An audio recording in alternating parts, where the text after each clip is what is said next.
Informasi pertama di Kompas Petang, Saudara. Pasangan suami istri di Kabupaten Bengkalis, Riau, tega membakar ODGJ atau orang dengan gangguan jiwa demi mendapatkan klaim uang asuransi. Pelaku senilai 150 juta rupiah.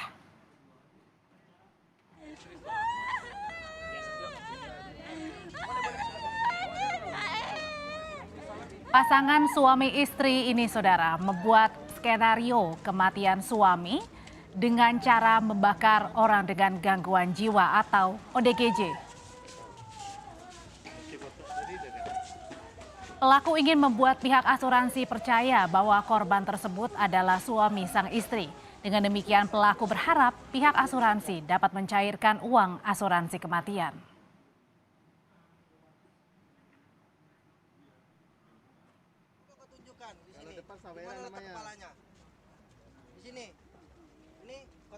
Kedua pelaku dijerat pasal pembunuhan berencana dengan ancaman hukuman mati atau seumur hidup.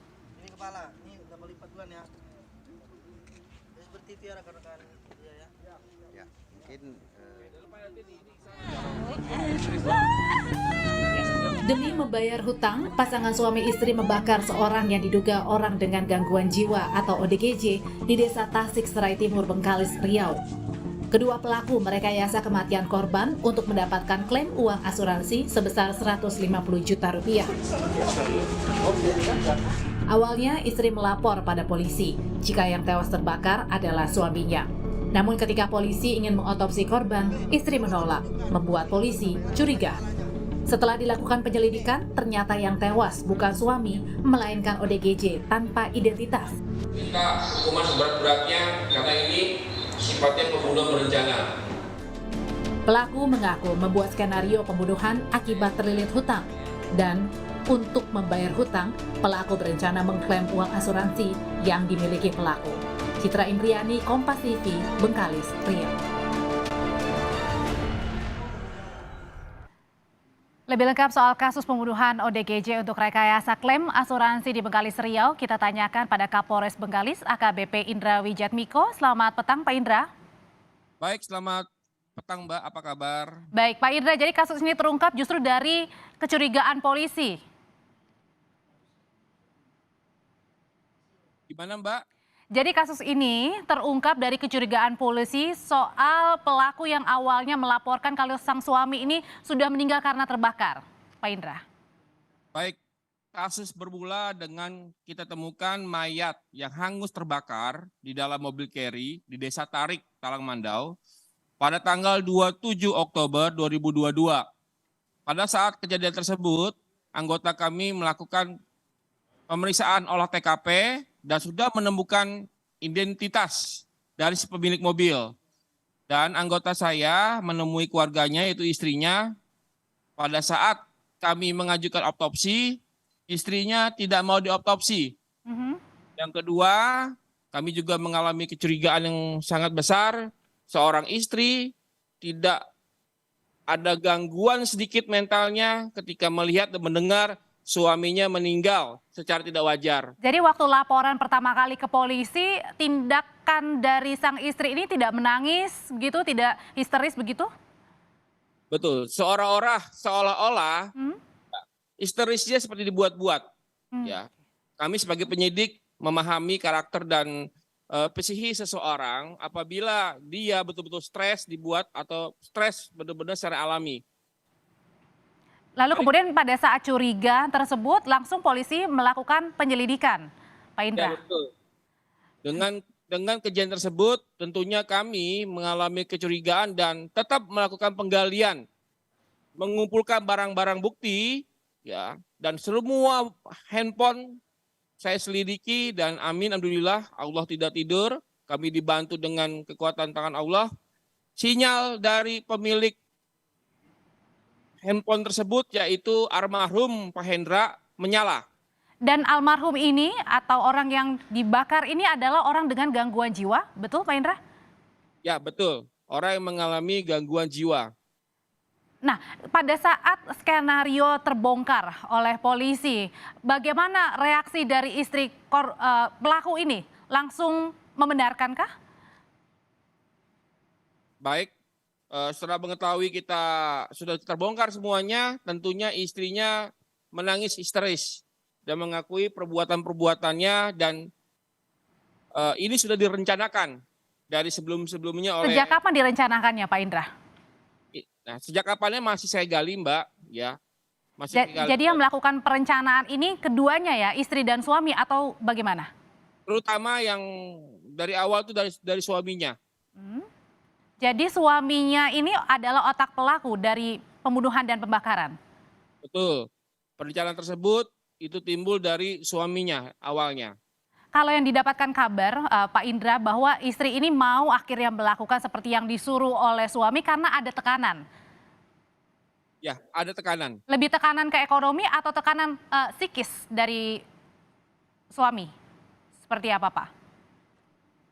Pada saat melakukan kesepakatan untuk pembunuhan berencana, ada tekanan dari suaminya mengatakan, jangan kasih tahu polisi bahwa ini rencana kita. Yang kedua, apabila ada mayat yang terbakar, jangan mau diotopsi.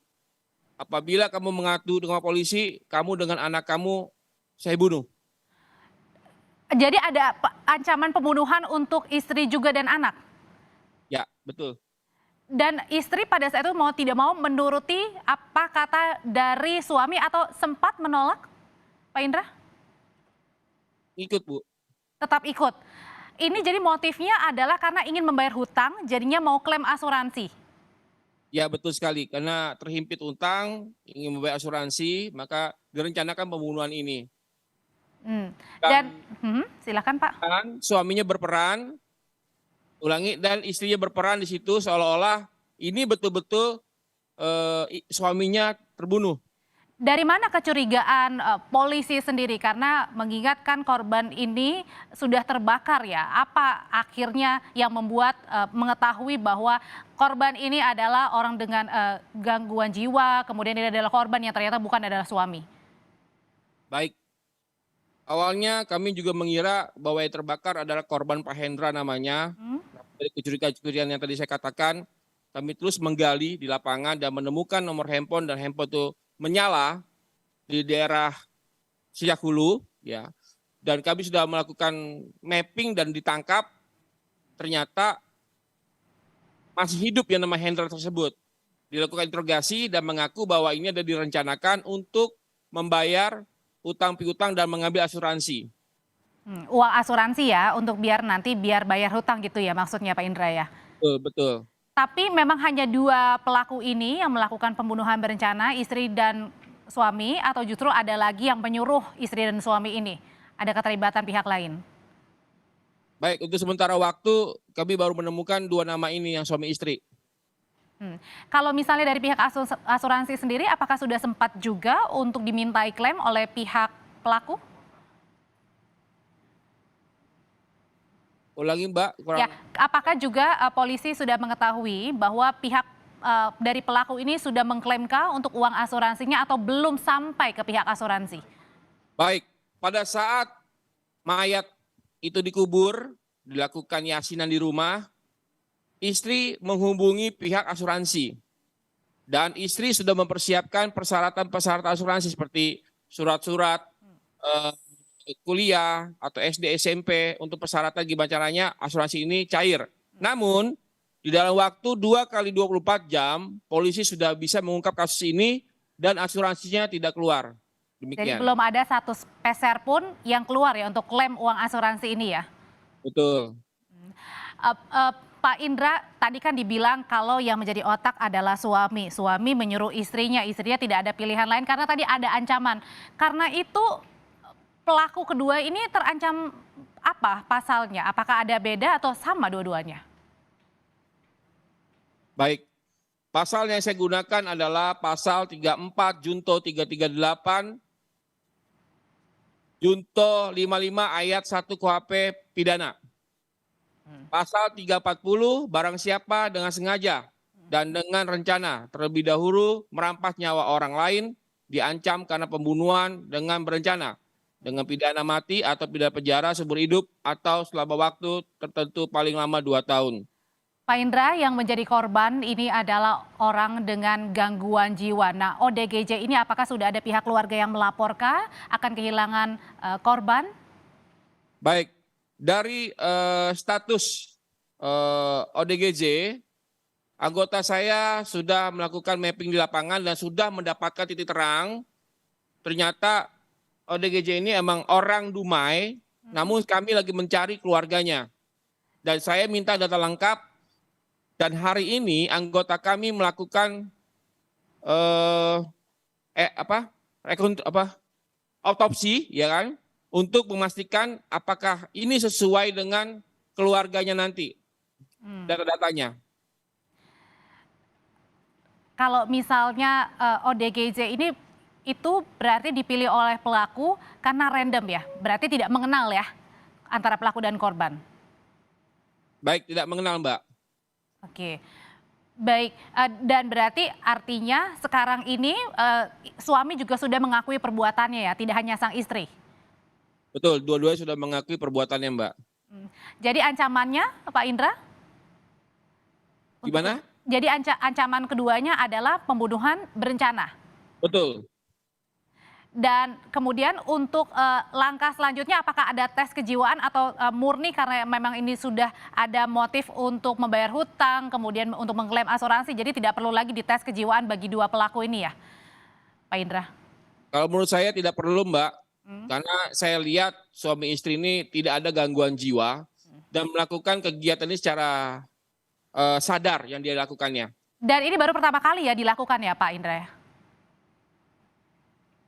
Gimana, Mbak? Baru pertama kali dilakukan oleh kedua pelaku ya? Baik, baru pertama kali, Mbak, dilakukan oleh pelaku. Ya, Pak Indra ini juga ada anak ya. Bagaimana dengan kondisi anak dari pelaku sendiri yang juga sempat mendapatkan ancaman? Sekarang di mana anak dari pelaku ini, Pak Indra? Baik, untuk anak saya lihat sudah dititipkan oleh keluarga mereka dan keadaannya masih baik-baik saja. Baik, jadi untuk kedua antara istri dan juga pelaku suami ini terancam pembunuhan pasal berencana karena membunuh, membakar seorang orang dengan gangguan jiwa demi mendapatkan klaim asuransi untuk membayar utang. Terima kasih Kapolres Bengkalis AKBP Indra Wijatmiko sudah berbagi informasi paling baru bersama kami di Kompas Petang.